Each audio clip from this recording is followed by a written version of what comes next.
Hello, good morning students. I hope all you are fit and fine and stay at home. या students, आज हम हमारी class के अंदर हमारे हाफेली सिलेबस का लास्ट टॉपिक डिस्कस करने वाले हैं, that is a Python standard library module. First of all case में पाइथन स्टैंडर्ड लाइब्रेरी मॉड्यूल होता क्या है या इसका हम यूज क्यों करते हैं या मॉड्यूल क्या क्या होते हैं, इन चीज़ों को समझने से पहले जनरल कॉन्सेप्ट के अंदर एक टॉपिक आता है कि मॉड्यूल्स या फंक्शंस का मतलब क्या होता है। थोड़ा मॉड्यूल या फंक्शन का मतलब ये होता है कि मॉड्यूल्स एक्चुअल में एक प्री डिफाइंड लाइब्रेरीज होती है, जिन लाइब्रेरीज के अंदर इनबिल्ट बने हुए बहुत सारे फंक्शंस एंड टूल्स अवेलेबल होते हैं, जिन्हें हम रिक्वायरमेंट के बेस पर अपने प्रोग्राम में इंपोर्ट कर सकते हैं और उसे हम यूज़ में ले सकते हैं। तो फर्स्ट ऑफ ऑल केस में हम पाइथन स्टैंडर्ड लाइब्रेरी मॉड्यूल को समझें। इससे पहले आपको जानना होगा कि प्रीवियस क्लासेस में जो टॉपिक हमने रीड आउट किया है, उस टॉपिक के अंदर हमने लिस्ट, टपल, डिक्शनरी एक्सेट्रा बहुत सारे टॉपिक के बारे में डिस्कस किया। तो हमने ये चीज़ नोट की थी कि लिस्ट, डिक्शनरी, टपल्स वगैरह एक्सेट्रा क्या होते हैं कि एक्चुअल में एक सीक्वेंस डेटा टाइप होते हैं। और सीक्वेंस डेटा टाइप का मतलब ये होता है कि एक ही वेरिएबल के अंदर जब हम एक साथ मल्टीपल वैल्यूज़ को स्टोर करते हैं, जिन्हें हम उनके इंडेक्स नंबर के थ्रू या इंडेक्स नंबर के बेस पर एक्सेस कर सकते हैं या एक्सेस रीड कर सकते हैं या रिट्रीव कर सकते हैं, तो उन्हीं सीक्वेंस डेटा टाइप को एक्चुअल में हम क्या कहते हैं, लिस्ट कहते हैं, टपल्स कहते हैं या डिक्शनरी कहते हैं। अब हमने अगर ध्यान हो तो उन चैप्टर्स के अंदर हमने एक चीज़ नोट की थी कि जब आपने किसी एक वेरिएबल के अंदर बहुत सारी वैल्यू स्टोर कर दी, तो बहुत सारी वैल्यू स्टोर करने के बाद अगर उन वैल्यू को आप एक्सेस करना चाहते हैं, उन वैल्यू को आप रिट्रीव करना चाहते हैं, तो रिट्रीव करने के लिए आप डायरेक्टली वेरिएबल को प्रिंट कराएंगे तो वैल्यू प्रिंट हो जाएंगी। बट हम ये जानते हैं कि उस सीक्वेंस डेटा टाइप के अंदर जो वैल्यू स्टोर की जाती है वो वैल्यू बेसिकली इंडेक्स नंबर के थ्रू एक्सेस की जाती है। अब उस इंडेक्स नंबर के बेस पर अगर हम उस पर्टिकुलर सीक्वेंस डेटा टाइप के अंदर कोई मैनिपुलेशन करना चाहते हैं, कोई चेंजेस करना चाहते हैं, कोई अपडेशंस करना चाहते हैं, तो अपडेशंस करने के लिए उस पर्टिकुलर सीक्वेंस डेटा टाइप के बहुत सारे फंक्शंस होते हैं, जैसे del function, pop function, insert function, remove functions, count function, min, max, sort, reverse etcetera बहुत सारे फंक्शंस थे। तो उन फंक्शन का मतलब क्या है?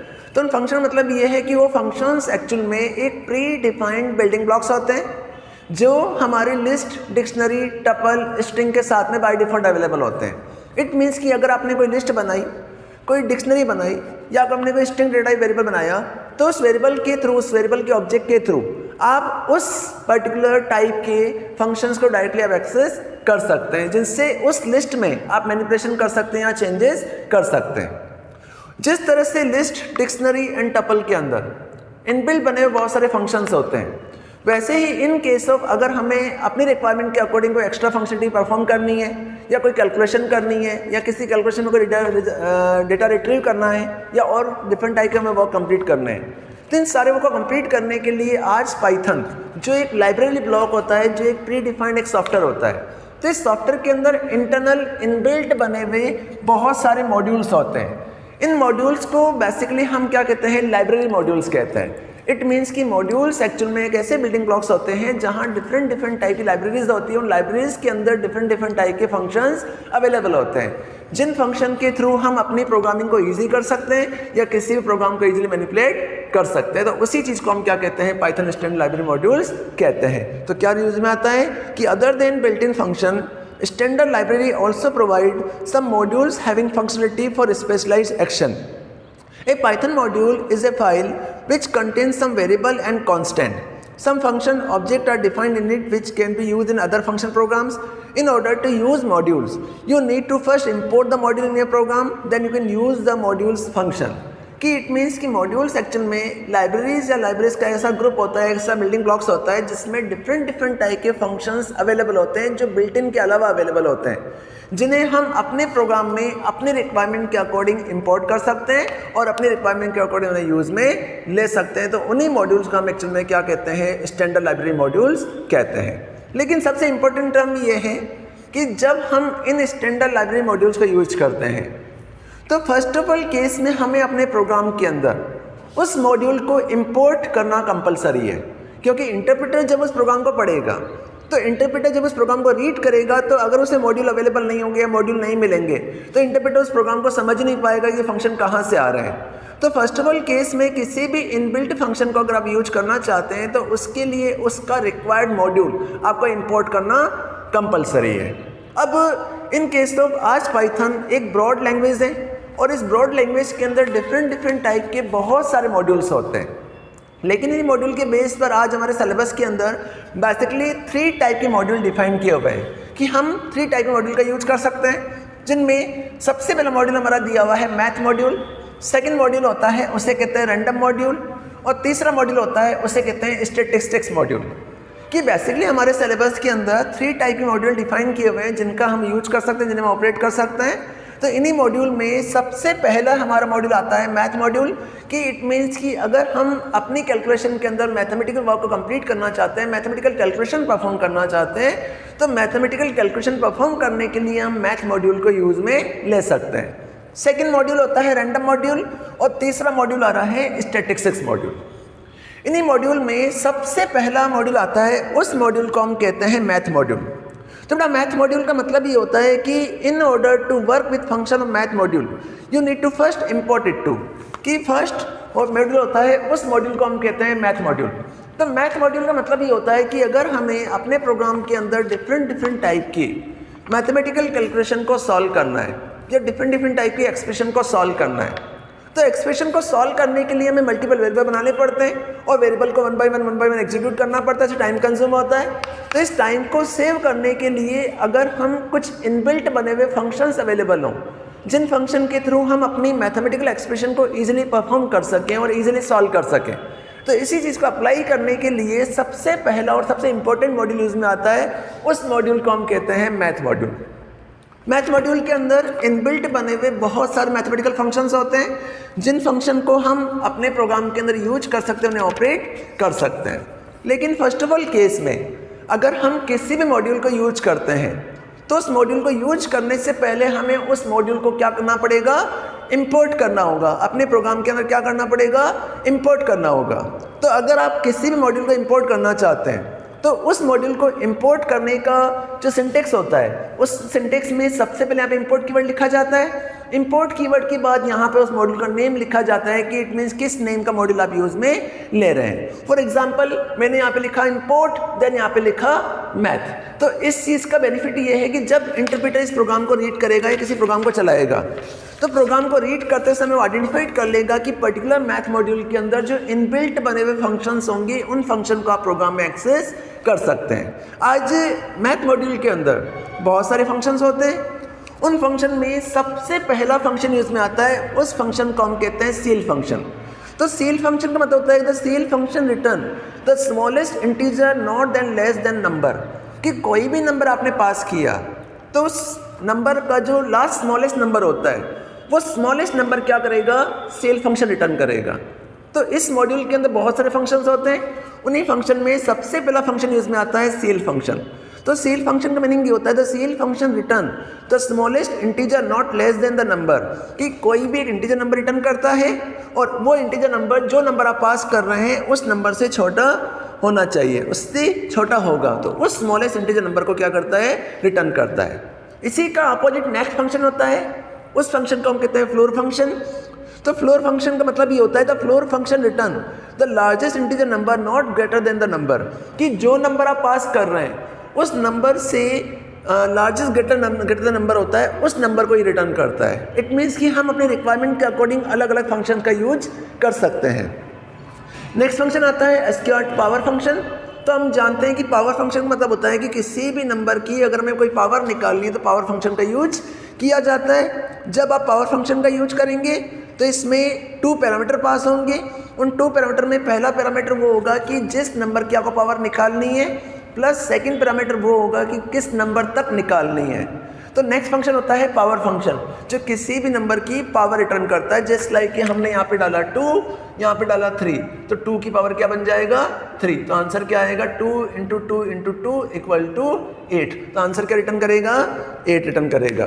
तो इस तरह से किसी भी नंबर की अगर हमें पावर निकालनी है तो पावर निकालने के लिए हम पावर फंक्शन का यूज कर सकते हैं। अब आपके माइंड में क्वेश्चन आ रहा होगा कि इन फंक्शन को हम डायरेक्टली भी यूज ले सकते हैं और बिना इन फंक्शन के भी वर्क कर सकते हैं। तो बेटा इन फंक्शन के बिना हम वर्क कर सकते हैं, लेकिन ड्रॉबैक ये है कि अगर आप इन फंक्शन का यूज़ नहीं करते हैं तो कई बार कैलकुलेशन अगर छोटी है तो हमें वर्क करने में कोई डाउट या कोई प्रॉब्लम नहीं है। लेकिन जब कैलकुलेशन बहुत बड़ी होती है तो उस कैलकुलेशन को परफॉर्म करने में, उस कैलकुलेशन को सॉल्व करने में काफ़ी टाइम कंज्यूम होता है। तो इसी टाइम को सेव करने के लिए आज हम इनबिल्ट बने हुए फंक्शंस का यूज कर सकते हैं। इसी पावर फंक्शन के बाद नेक्स्ट फंक्शन आता है SQRT, स्क्वायर रूट फंक्शन, कि किसी भी नंबर का हमें स्क्वायर रूट फाइंड आउट करना है। किसी भी नंबर का अगर स्क्वायर रूट फाइंड आउट करना है तो उसके लिए हम SQRT फंक्शन का यूज करते हैं। इसी तरह से एक फंक्शन और आता है FABS, एब्सोल्यूट। एब्सोल्यूट फंक्शन किसी भी पॉजिटिव नंबर को नेगेटिव में और किसी भी नेगेटिव नंबर को पॉजिटिव में कन्वर्ट कर देता है। तो इस तरह से हम मैथ मॉड्यूल के अंदर इनबिल्ट बने हुए बहुत सारे फंक्शंस होते हैं। उन्हीं फंक्शंस में आज हमारी बुक के अंदर बहुत सारे फंक्शन दिए हैं, जैसे साइन, कोस, थीटा, डिग्रीज, रेडियंस एक्सेट्रा, जो बुक में फंक्शन दे रखे हैं। तो इन मैथमेटिकल फंक्शन की हेल्प से हम किसी भी मैथमेटिकल एक्सप्रेशन को ईजिली सॉल्व कर सकते हैं, उसे परफॉर्म कर सकते हैं। तो इन्हीं फंक्शंस को एक्चुअल में क्या कहा जाता है, मैथमेटिकल फंक्शंस कहा जाता है। लेकिन इन फंक्शन को यूज करने के लिए सबसे पहले हम अपने प्रोग्राम के अंदर मैथ मॉड्यूल को इंपोर्ट करना कंपलसरी है। इन्हीं मैथ फंक्शन के अलावा आज इसी मैथ मॉड्यूल के अंदर कुछ कांस्टेंट भी अवेलेबल होते हैं, जिनकी वैल्यू हमेशा फिक्स होती है। उसी कांस्टेंट के बेस पर आज मैथ मॉड्यूल के अंदर पाई और ई नाम का कांस्टेंट अवेलेबल होता है। हम जानते हैं कि पाई की वैल्यू 3.14 होती है। तो अगर हमें अपने प्रोग्राम के अंदर पाई आर स्क्वायर का कोई फॉर्मूला लगाना है या किसी एक्सप्रेशन को हमें सॉल्व करना है, तो सॉल्व करने के लिए 22/7 करने की जरूरत नहीं पड़ेगी। आप उसकी जगह पर डायरेक्टली पाई कांस्टेंट का यूज़ भी कर सकते हैं। इसी तरह से ई एक कांस्टेंट होता है, उस कांस्टेंट की वैल्यू होती है 2.71। तो इस तरह से हम इस कांस्टेंट और पाई को भी यूज़ में ले सकते हैं। तो पाई एक्चुअली में मैथ एक ऐसा मॉड्यूल होता है जिसमें इनबिल्ट बने हुए बहुत सारे फंक्शंस होते हैं, बहुत सारे टूल्स होते हैं, जिनकी हेल्प से हम किसी भी प्रोग्राम को इजीली ऑपरेट कर सकते हैं। तो उसी मॉड्यूल को हम क्या कहते हैं, मैथ मॉड्यूल कहते हैं। इसी मैथ मॉड्यूल के बाद हमारी प्रोग्रामिंग के अंदर सेकेंड मॉड्यूल यूज में आता है, उस मॉड्यूल को हम कहते हैं रैंडम मॉड्यूल। तो रैंडम मॉड्यूल का मतलब होता है कि Python has a module namely random that provide random number generator. A random number in simple word means a number generated by chance randomly। कि नेक्स्ट मॉड्यूल होता है, उस मॉड्यूल को हम कहते हैं रैंडम मॉड्यूल। तो रैंडम मॉड्यूल के अंदर कुछ ऐसे फंक्शंस होते हैं जो रैंडमली वर्क करने के लिए यूज आते हैं। तो रैंडम का मीनिंग क्या होता है, हम जानते हैं कि रैंडम का मीनिंग होता है कि किसी भी सीक्वेंस ऑफ लिस्ट में से अगर हमें रैंडमली किसी नंबर को चेक करना है तो हम रैंडम फंक्शन का यूज करते हैं। तो रैंडमली अगर किसी लिस्ट में से या किसी सीक्वेंस ऑफ वैल्यूज़ में से अगर हमें रैंडमली कोई नंबर रिट्रीव करने हैं या चेक करने हैं जो हमें आइडेंटिफाइड नहीं है, वो प्रोसेसर के बेस पर आते हैं कि हर बार जब रन कराओगे तो हर बार नया नंबर जनरेट होगा। तो किसी भी रैंडम नंबर को जनरेट करने के लिए, रैंडमाइज नंबर बनाने के लिए रैंडम मॉड्यूल का यूज़ होता है। जब हम रैंडम मॉड्यूल का यूज करते हैं तो इसे एक्सेस करने के लिए सबसे पहले इसे इंपोर्ट किया जाएगा। तो इंपोर्ट करने का सिंटेक्स होता है इंपोर्ट देन रैंडम। तो सिंटेक्स क्या लिखा जाएगा, जहां हम मैथ मॉड्यूल को मैथ लिख रहे थे, यहाँ पर क्या लिखा जाएगा, रैंडम लिखा जाएगा। तो यहाँ पे सिंटेक्स हो जाएगा इंपोर्ट रैंडम। अगर हम रैंडम फंक्शन को यूज करते हैं तो रैंडम मॉड्यूल के अंदर इनबिल्ट बने हुए बहुत सारे रैंडम फंक्शंस होते हैं। उन फंक्शंस में बेसिकली 3 फंक्शन यूज में आते हैं, जिनमें सबसे पहला फंक्शन आता है रैंडम फंक्शन, नेक्स्ट होता है इंटीजर फंक्शन, नेक्स्ट होता है रैंडम रेंज फंक्शन। तो सबसे पहला फंक्शन आता है रैंडम फंक्शन।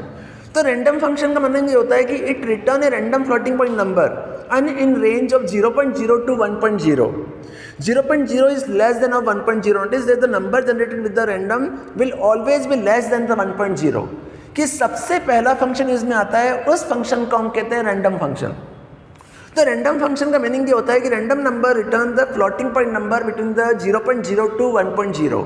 इट मीन्स कि अगर कोई रेंज, हमने कोई नंबर पास किया तो उस नंबर की रेंज 0.0 से लेकर 1.0 तक के बीच में कोई भी फ्लोटिंग पॉइंट नंबर रिटर्न करना हो, इट मीन्स कोई भी नंबर में निकालना हो, तो सबसे पहला फंक्शन यूज में आता है, उस फंक्शन को हम कहते हैं रैंडम फंक्शन। लेकिन जब हम रैंडम फंक्शन को यूज करते हैं तो उसमें कोई भी पैरामीटर पास नहीं करते हैं। इसी टाइप से सेकंड केस होता है, सेकंड फंक्शन यूज में आता है rand integer function. Random integer function के अंदर 2 पैरामीटर पास किए जाते हैं, जिसमें फर्स्ट पैरामीटर स्टार्टिंग वैल्यू और सेकंड पैरामीटर एंडिंग वैल्यू को डिफाइन करता है। इट मीन्स कि इंटीजर बेस पर अगर हमें किसी फ्रॉम टू लोकेशन के बीच में से कोई भी नंबर रिटर्न करना है तो उस नंबर को रिटर्न करने के लिए रैंड इंटीजर फंक्शन का यूज किया जाता है कि it return the random integer number in the range of a, b, a is less than of b, reminder it generate an integer number. कि अगर हमें किसी भी फ्रॉम टू की लोकेशन के बीच में से अगर हमें कोई भी इंटीजर नंबर रिटर्न करना है, इट मीन्स कि इस फंक्शन के अंदर फ्लोटिंग पॉइंट नंबर रिटर्न होता है जबकि इसमें इंटीजर नंबर ही रिटर्न होता है।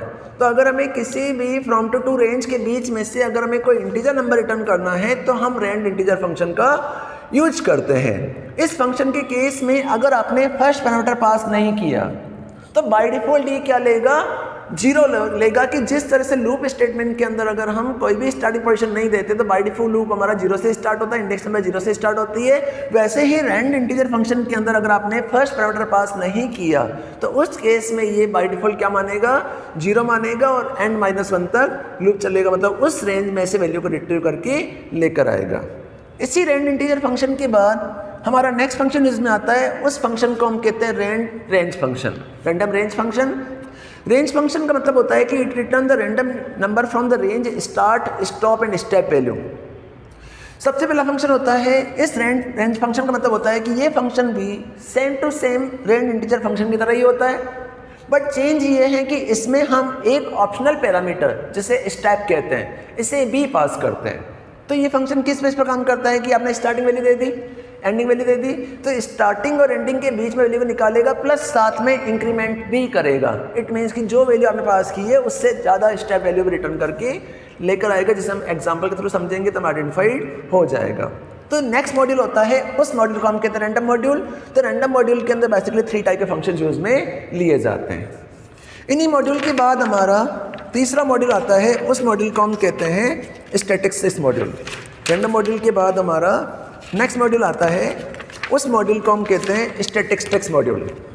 स्टैटिस्टिक्स मॉड्यूल का मतलब ये होता है कि the statistics module of the Python standard library provide many statics functions use mean, mode and median. कि अगर हमें किसी भी सीक्वेंस ऑफ लिस्ट में से mean, mode and medium, it means statistics value निकालनी है, तो स्टैटिस्टिक्स वैल्यू निकालने के लिए हमारा नेक्स्ट मॉड्यूल यूज में आता है, उस मॉड्यूल को हम कहते हैं स्टैटिस्टिक्स मॉड्यूल। इस मॉड्यूल को अगर हम इंपोर्ट करना चाहते हैं तो बेटा इस मॉड्यूल को इंपोर्ट करने का सिंटेक्स होता है इंपोर्ट स्टैटिस्टिक्स। इट मीन्स कि सिंटेक्स वही है, जहां हम मैथ लिख रहे थे, जहां रैंडम लिख रहे थे, उस रैंडम की जगह पे क्या लिखा जाएगा, स्टैटिस्टिक्स लिखा जाएगा। तो अगर हमें किसी भी सीक्वेंस ऑफ लिस्ट में से अगर हमें मीन, मोड एंड मीडियन निकालना है तो इन तीनों को रिट्रीव करने के लिए नेक्स्ट मॉड्यूल आता है स्टैटिस्टिक्स मॉड्यूल, जिसे हम इंपोर्ट करते समय स्टैटिस्टिक्स कीवर्ड से डिफाइन करते हैं। जब हम इस मॉड्यूल का यूज करते हैं इसमें 3 फंक्शंस होते हैं, जिनमें सबसे पहला फंक्शन होता है मीन फंक्शन, नेक्स्ट होता है मीडियन फंक्शन, थर्ड होता है mode function.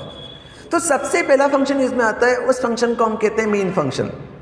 It return the average value of the set sequence of value past. कि किसी भी सीक्वेंस ऑफ वैल्यूज का अगर हमें कोई एवरेज फाइंड आउट करना है, इट मीन्स कि बेसिकली 2 से डिवाइड कर देंगे, उसका नंबर ऑफ वैल्यू से डिवाइड कर देंगे। तो अगर किसी भी सीक्वेंस ऑफ वैल्यूज का एवरेज निकालना है तो एवरेज रिटर्न करने के लिए हम मीन फंक्शन का यूज करते हैं। सेकंड होता है मीडियन, कि अगर किसी भी सीक्वेंस ऑफ लिस्ट का mediate value, it means mid value निकालनी है या मिड की जो वैल्यू हमें फाइंड आउट करनी है, तो मीडियन फंक्शन का यूज होता है। नेक्स्ट होता है मोड फंक्शन। तो mode function return the most often repeated value of the sequence, कि एक ही वैल्यू अगर किसी सीक्वेंस ऑफ लिस्ट में कितनी बार आ रही है, कितनी बार रिपीटेड हो रही है, उस वैल्यू को निकाल के लाएगा। तो 3 फंक्शन इसमें आते हैं, मीन, मीडियन, मोड। तो मीन फंक्शन किसी भी sequence of list, just like कोई लिस्ट की वैल्यू बनी हुई है, लिस्ट में से एवरेज वैल्यू निकालेगा। नेक्स्ट फंक्शन होता है, उस फंक्शन को हम कहते हैं मीडियन फंक्शन। तो मीडियन फंक्शन किसी भी सीक्वेंस ऑफ लिस्ट का मिड पॉइंट निकालता है, मिड वैल्यू निकालता है। और तीसरा फंक्शन होता है मोड फंक्शन। तो किसी भी लिस्ट में से अगर कोई वैल्यू कितनी बार रिपीट हो रही है या रिपीटेड वैल्यू कितनी है, उस repeated value most sequential repeated value है, उस वैल्यू को ये रिटर्न करता है। तो इस फंक्शन को हम कहते हैं मोड फंक्शन। तो बेसिकली हमारे सिलेबस में 3 फंक्शन दिए हुए हैं, 3 मॉड्यूल दिए हुए हैं, जिन मैथ मॉड्यूल, रैंडम मॉड्यूल और स्टैटिस्टिक्स मॉड्यूल। इसी तरह से आज पाइथन लाइब्रेरी के अंदर बहुत सारे मॉड्यूल्स होते हैं और हर मॉड्यूल के अंदर डिफरेंट टाइप के फंक्शंस अवेलेबल होते हैं। अब इसी थ्योरेटिकल पार्ट के बाद हम देखते हैं कि आखिर हम इस मॉड्यूल का यूज कैसे करते हैं। तो इनको थ्रू प्रोग्राम के थ्रू एक्सेस करते हैं, इनको समझते हैं कि इनका प्रोग्राम कैसे बनाते हैं और प्रोग्राम में इन्हें कैसे यूज़ में ले सकते हैं। ठीक है,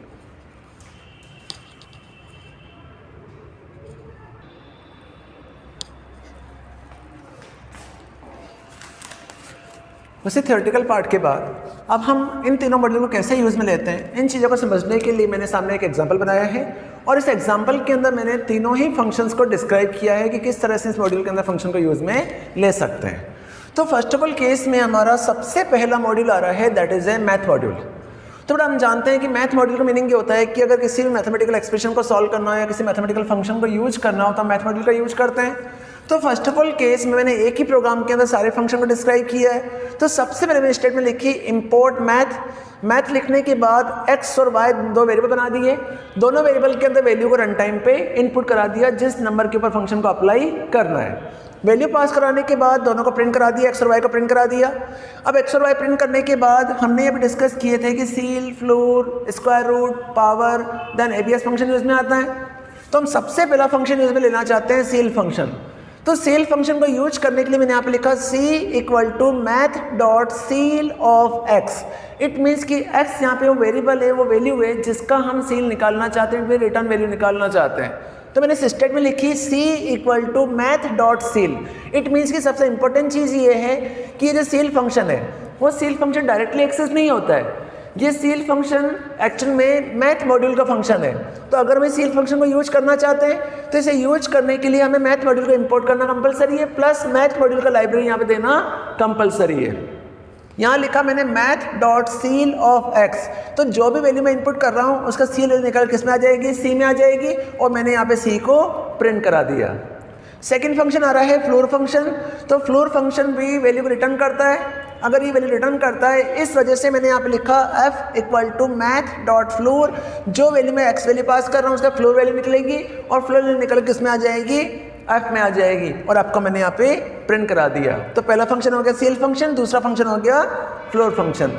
इसी फंक्शन के बाद तीसरा फंक्शन हमने देखा था पावर फंक्शन, कि अगर किसी भी नंबर की हम पावर निकालना चाहते हैं और कितने नंबर तक निकालना चाहते हैं तो पावर फंक्शन का यूज कर सकते हैं। तो हम ये जानते हैं कि पावर फंक्शन में दो पैरामीटर पास होते हैं। फर्स्ट पैरामीटर वो होता है जिस नंबर की आपको पावर निकालनी है, प्लस सेकंड पैरामीटर वो होता है किस नंबर तक पावर निकालनी है। तो सिंटेक्स लिखा मैंने प्रिंट पावर फंक्शन मैसेज दे दिया। यहाँ लिखा math dot power of x comma y. यहाँ पे क्या लिखा, math dot x comma y. मान लिया कि मैंने यहाँ पर x में 2 पास किया और y में यहाँ पर 2 पास किया। इट मीन्स कि यहाँ पर जो x की वैल्यू पास हो रही है वो 2 जा रही है और y में वैल्यू जा रही है वो भी 2 जा रही है। तो यहाँ पर एक्सप्रेशन बन जाएगी 2 की पावर 2। इट मीन आंसर क्या आ जाएगा, 4 आ जाएगा। तो जो भी नंबर आप डाल रहे हैं उस नंबर का पावर निकालने के लिए हम पावर फंक्शन के बेस पर पावर फंक्शन को यूज़ में ले सकते हैं। इसी पावर फंक्शन के बाद हमारा नेक्स्ट फंक्शन आता है SQRT function, square root function.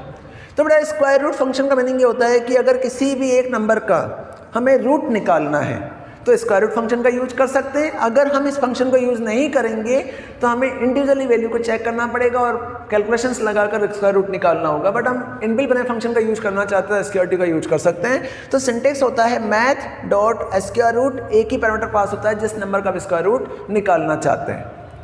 Last function use में लिया फैप्स फंक्शन। फैप्स फंक्शन एब्सोल्यूट फंक्शन होता है जो किसी भी माइनस वैल्यू को पॉजिटिव में और पॉजिटिव वैल्यू को नेगेटिव में और नेगेटिव वैल्यू को पॉजिटिव में कन्वर्ट कर देता है। तो सिंटेक्स लिखा मैंने F abs math dot F abs of X पास कर दिया। जैसे रन कराओगे तो जो वैल्यू आप अगर पॉजिटिव डालोगे तो नेगेटिव में आ जाएगी, नेगेटिव डालोगे तो पॉजिटिव में कन्वर्ट हो जाएगी। तो ये कुछ बेसिकली कुछ 5 फंक्शंस हैं जो हम यूज कर रहे हैं। इन्हीं फंक्शंस के अलावा इस मैथ लाइब्रेरी के अंदर इनबिल्ट बने बहुत सारे फंक्शंस हैं जिन फंक्शन को हम अपनी रिक्वायरमेंट के अकॉर्डिंग यूज में ले सकते हैं। इसी मॉड्यूल के बाद हमारा सेकंड मॉड्यूल यूज में आता है रैंडम मॉड्यूल। तो हम जानते हैं कि किसी भी लिस्ट में से अगर हम कोई रैंडम नंबर निकालना चाहते हैं तो रैंडम नंबर रिट्रीव करने के लिए रैंडम फंक्शन का यूज होता है, जिसमें 3 तरह के फंक्शंस होते हैं, random, random integer, random range. तो यहाँ हमने उसका यूज किया। फर्स्ट केस में लिखा इंपोर्ट रैंडम, मॉड्यूल को इंपोर्ट कर दिया। मॉड्यूल इंपोर्ट होने के बाद यहाँ लिखा प्रिंट रैंडम फंक्शन मैसेज दे दिया। फर्स्ट फंक्शन यूज में ले रहे हैं रैंडम फंक्शन। तो सिंटेक्स होता है मॉड्यूल का नेम रैंडम डॉट रैंडम। कोई भी पैरामीटर पास नहीं करते हैं तो इसकी वैल्यू हमेशा 0.0 से लेकर 1.0 के बीच में से ही रिटर्न होती है। प्लस इस फंक्शन को हम फ्लोटिंग फंक्शन भी कहते हैं।